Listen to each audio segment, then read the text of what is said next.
Park in Leicestershire was the venue for round 10 of the British Superbike series. The best is coming up. He deserted his team in Australia, but the Go Show was in for a shock. Chris Walker is hot on Hodgson's heels for the title. He just wants to burn off his rival at Mallory.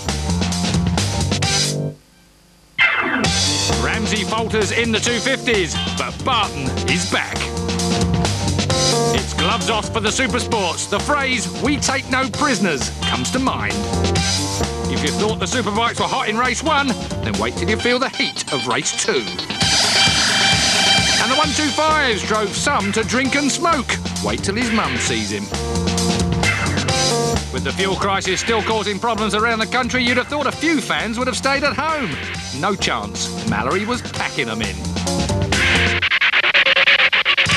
Even reigning British Superbike champ Troy Bayliss popped in on his day off from World Superbike duties. Perhaps he'd heard that a fellow Australian was in town, and this particular Aussie is bound to be controversial.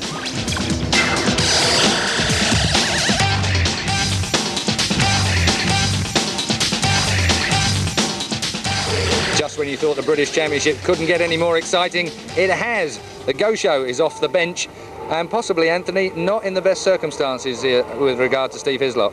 Yeah, I think the team needs a little bit of a lift. I think that Hizzy and the other guys, you know, in the team have done a really good job this year. Unfortunately, he did get hurt at Brands Hatch, and luckily, you know, I was available, you know, lucky for myself and I suppose and the team, you know, but for me, I'd rather be over here racing than sitting at home playing golf with my mates sort of thing, you know.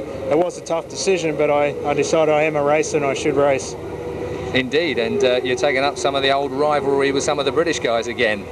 Yeah, I get on really good with everybody, you know, but I've always had a bit of a thing with Neil Hodgson ever since someone else peed in his helmet and I got the blame for it. I mean, I did hold the helmet, but it wasn't me who physically actually did it, you know. But ever since that point, I've always had a few problems with him, and he sort of carved me up this morning, which was a little bit uncalled for. So he's kind of starting it all again. So hopefully Chris Walker can get up and do the job and get the championship. That's what I like. You've already picked the winner for this year. Yeah, I like Chris Walker. I like his style, and you know, I like him as a person. You know, I've only said a few words to him, but I just like the way that he does his work. Chris will be relieved. Otherwise, there's no telling what Frank Gobert could think up. Neil Hodgson has a whole load of scores to settle at Mallory. He owes one to Walker for that audacious pass at the last round. And as for Anthony Gobert... Well, Neil, we have an old rival with us this weekend at Mallory Park of yours, don't we? How do you feel about that? I'm really nervous, to be honest. I've hidden all my helmets. I'm petrified. All my gear's locked away. You know, you just never know with Anthony. In the past, he's urinated in one of my helmets, so, you know, what's to say he won't do it again? I have to tell you, he said he held it, but he didn't do it. He held it? Oh, no, he didn't actually. I think it was Kurt McCarthy. I'm not too sure. Them two Australians are up to no good, I know that. And all I know is I ended up with a helmet full of urine, so... Anyway, I got him back. I got them both back. Obviously, wanting to get him back this weekend as well. Well, yeah, hopefully. It'd be interesting to see how he goes. I'm sure he'll go pretty well. Struggling a bit at the moment, but you know, he's a world-class rider, and he's in a world-class team. So, you know, given a few more practice sessions, hopefully we can have a bit of a dice with him. Yeah, right, Neil. It's hard to do an interview with a tongue in your cheek. Now, viewers that wondered how Steve Hislop got away with that big Brands Hatch crash, the answer is he didn't. Claire checks out the latest. Well, Rob, you've had huge bad luck so far this season in terms of injury. Mara's out, and of course Hizzy. And of course, Steve's injury is a lot more serious than we first may have imagined, isn't it? Yeah, I mean, it was unbelievable that he could stand up after the crash at Brands anyway, and we were all expecting the worst, but he really sort of inspired confidence in us again and got us all going with the way he took it, and he bounced back, and we were planning to race at Knockhill and Cadwell. Knockhill was tough for him, and he still think he would have made Cadwell, but couldn't do it. He got a nerve problem in his shoulder, which was later diagnosed as a broken neck.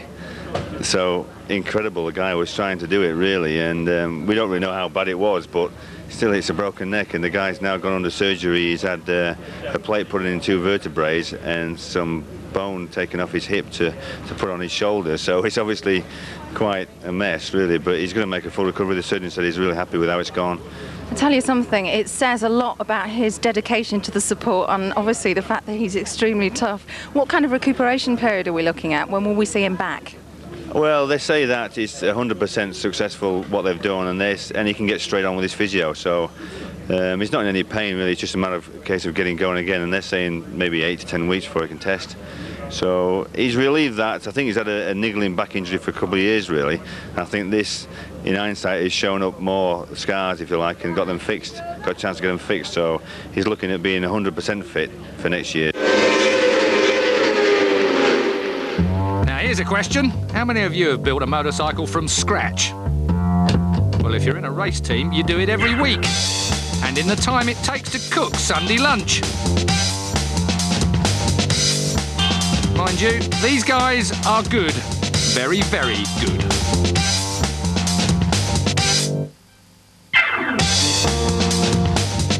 This week we take a look at the track with leading privateer John Crockford. Out of Devil's Elbow, then down onto the Kirkby Straight and up through the gearbox to 5th gear. Just using 5 gears around this track, not 6 as normal. Into Gerrard's corner now, entering the corner at something like 110 miles an hour. Little bit of squirt of power in the middle of the long, long horseshoe right-hander. Through comes David Jeffries, round the outside, finding a line. Now it's time to hook that rear tyre up, squirting the power onto the Stebby Straight, up to 127 miles an hour. Now into the braking area of the Lake S's and back to 3rd gear through the right-hander, hooking up another gear for 4th gear through the left-hander, squirting it up the hill now to the bottom gear hairpin, Shaw's hairpin. This is where all the passes are made. Oh, dear me. 2nd gear now into the bus stop chicane. That's the stop you're going flying down the Devil's Elbow again. 3rd gear, 4th gear, 5th gear, and back onto the Kirkby Mallory Straight. That's how short this track is. John Crockford lines up on the 3rd row of the grid. Meanwhile, yes, James Hayden is raring to win again and qualified 4th, which puts him nicely on the inside of row 1. While the Rev A Red Bull team were having a good time, the Virgin Yamaha boys were not. Get your leathers back on, McElnay, and stop whinging. After all, you weigh the same as Goey. Cadwell's resignation offer was refused. Colin Wright and Neil Mackenzie fans everywhere were willing the Scot back to form. While he struggles with a Ducati, Claire's Court struggling with a Cornet. On her way to catch up with the sensational Steve Plater, who's just slipped off the front row.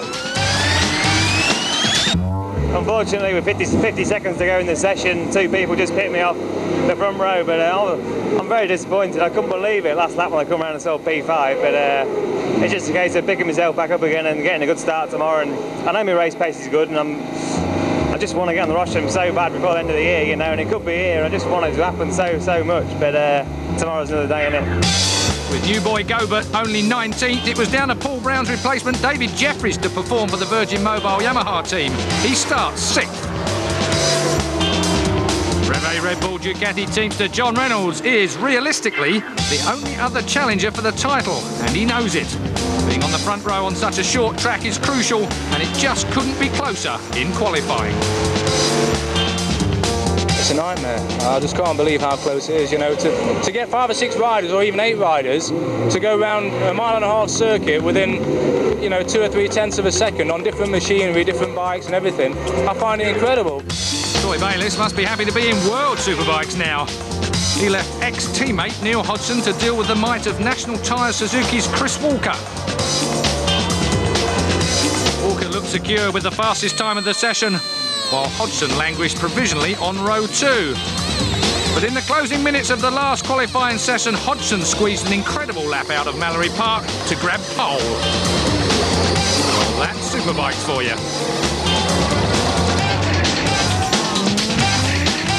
We haven't tested here all year, and we lost the 3 hours yesterday, where normally, you know, we get 3 hours on the track, and it rained. So I've been playing catch-up all session, and just with about 10 minutes ago it clicked. You know, it's such a strange circuit, Mallory. You've just got to get it flowing, and